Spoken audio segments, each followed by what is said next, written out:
morning, shining stars. Happy Monday. Today is March 22nd, 2021. I'm your anchor, Isabella Suller.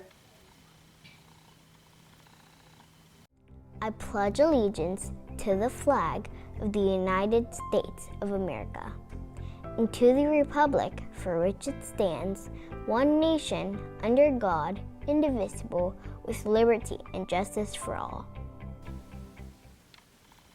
Just a friendly reminder to keep wearing your mask correctly and washing your hands often to prevent the spread of coronavirus. March marks the beginning of Women's History Month. Each day of the month, we will feature a woman who helped make history. Today, we are featuring Helen Keller, a deaf and blind woman who overcame many obstacles in her life. Please stay tuned at the end of the news today for a special reading of a nonfiction book called I Am Helen Keller. It is an AR book, level 3.1, so don't forget to stay tuned after the news.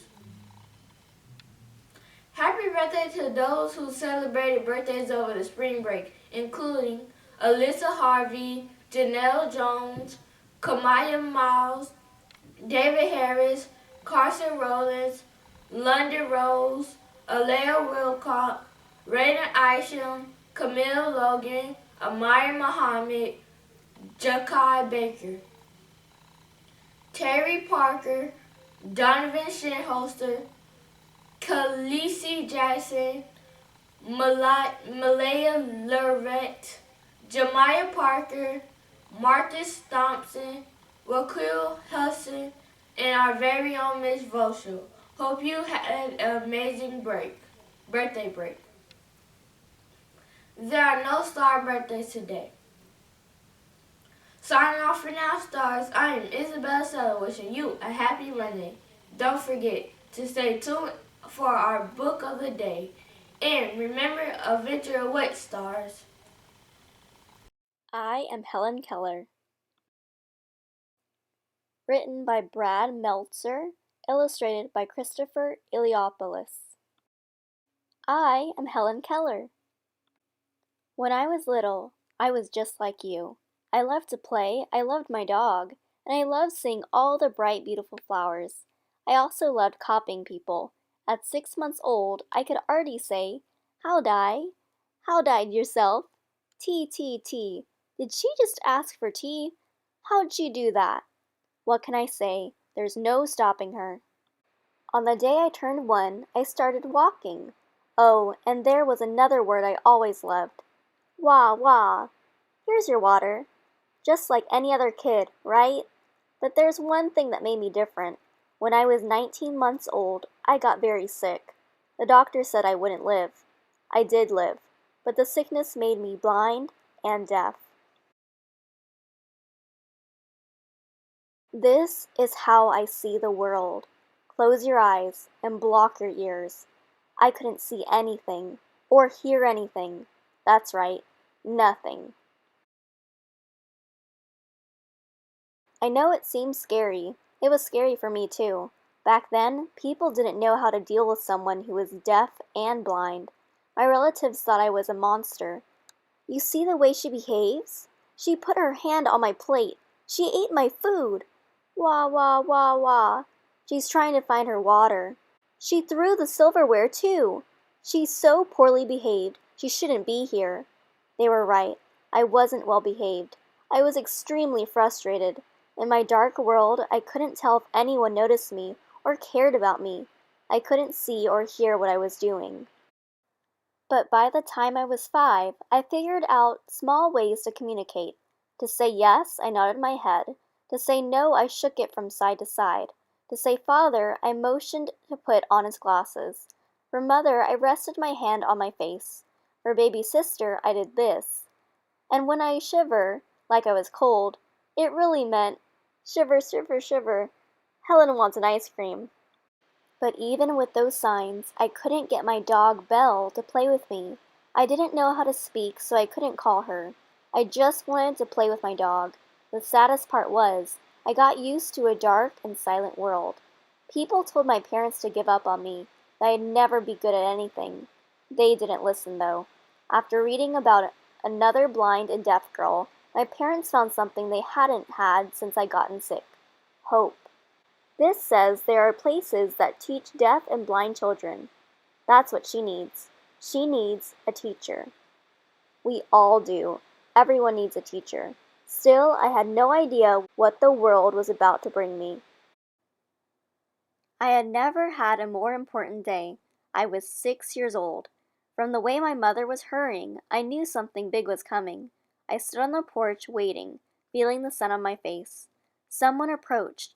I could feel footsteps. I reached out, thinking it was my mother. She pulled me into her arms. Her name was Anne Sullivan. She's the teacher who changed my life. In one of her first lessons, she gave me a toy doll. After letting me play with it, she spelled the word doll into the palm of my hand. D-O-L-L. Can you feel the letters? D-O-L-L. I could feel them, but I didn't know what letters or words were, or how they worked. It didn't stop Miss Sullivan. One day, we were arguing as she was trying to teach me words mug and water. I got so upset, I took my new doll and smashed it on the ground.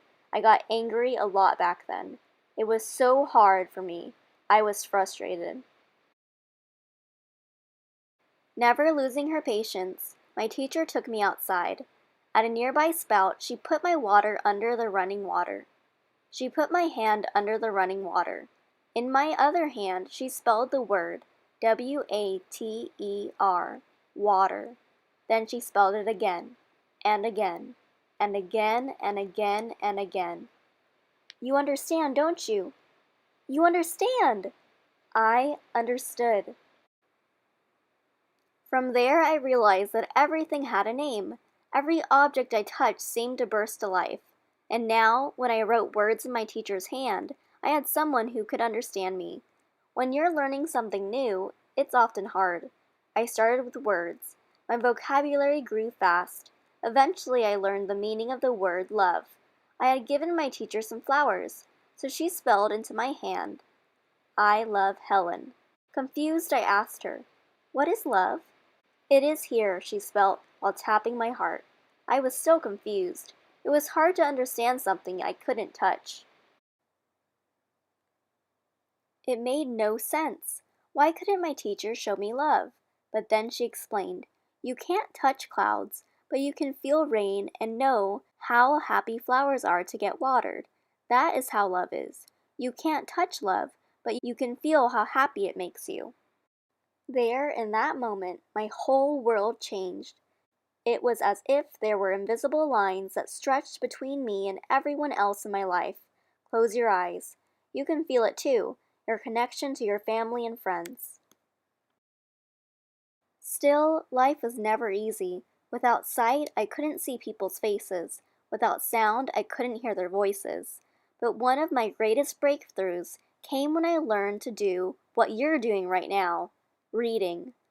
Read without eyes? How's she gonna do that? You'll read with your fingers. On this cardboard, you'll feel raised dots. The dots make letters. The letters make words. This is the word for doll. To practice, I'd match each word with its object and make sentences. This was my favorite game. We played it for hours. See if you can find the sentence, "Girl is in wardrobe." From there, I started reading real books, just like you. The only difference was my books were in Braille, which is a series of raised dots that you read with your fingers. Go ahead and try. Move your pointer finger over the dots below. At first, it just feels bumpy, right? You'll get used to it. These dots spell my name, Helen. Want to read your name in Braille? Here's the alphabet. Run your pointer finger over the letters. Now close your eyes. There you go. Now you're reading just like me. To make reading even more fun, my teacher took me outside. She knew I loved feeling the sun on my face and smelling the pine needles. I read my book so many times, I wrote down the raised dots. There were the Arabian Nights, Robinson Crusoe, and one of my favorites, Little Woman. In those pages I met brave boys and girls who could hear and see. I am not afraid of storms, for I am learning how to sail my ship. One of Miss Sullivan's best lessons came when she showed me how plants grow. Feel these buds. Some buds open fast, others open slowly. A flower can only bloom if it's watered. When I was 9 years old, I wanted to learn how to speak. Even Miss Sullivan was worried about teaching me. She thought I'd get frustrated. But nothing would stop me now. To help me, Miss Sullivan took me to a teacher named Sarah Fuller, who would put my hand to her face and let me feel her tongue and lips as she made each sound. Yes, Helen, feel each sound like the vibrating strings on a piano. In an hour I learned the letters M, P, A, S, T, and I. Ma. Now I could call my dog and she'd come to me. On my 7th lesson, I spoke this sentence, the one sentence that I'd repeat over and over: I am not dumb now. As I got older, I didn't just learn to speak English, I learned French and German. For college, I wanted to go to Radcliffe at Harvard University. Maybe she should wait another year. Deaf and blind people don't go to college. I'm going. I wouldn't argue. There's no stopping her. At Harvard, most of my books weren't available in Braille, so Miss Sullivan spelled out many of the textbooks in my hand. That's how much I loved learning, and that's how patient and selfless Miss Sullivan was. I became the first deaf and blind person to earn a college degree. I wouldn't be the last. As I grew older, I wrote 12 books and visited 34 countries. But the most important thing I did was to make sure that other people with disabilities could get the same education I had. My family had the money to hire a private teacher. Not everyone is that lucky. We need to give every person an equal chance. There she is. She sounds so strong. Today, thousands of deaf and blind students enroll in universities thanks to the work Helen did. Riding a horse? How does she do that? That was only the beginning. I didn't just help the deaf and blind. I started fighting for social change, to help women vote, to help the poor survive, and to help people who needed it most. She was one of the earliest supporters of the ACLU, to fight for free speech. She was also one of the first supporters of the NAACP, to help Black people get equal rights as well. She met every president from Grover Cleveland to Lyndon Johnson. But let's be honest, they met her. Today, the American Foundation for the Blind and Helen Keller International continue to help the blind and hungry. In my life, they said I was different. They said I'd never be normal. But the truth is, there's no such thing as a normal life. Every one of us is like a flower that must be watered. Every one of us is full of potential, and every one of us can overcome obstacles. Look at me. Hear my words.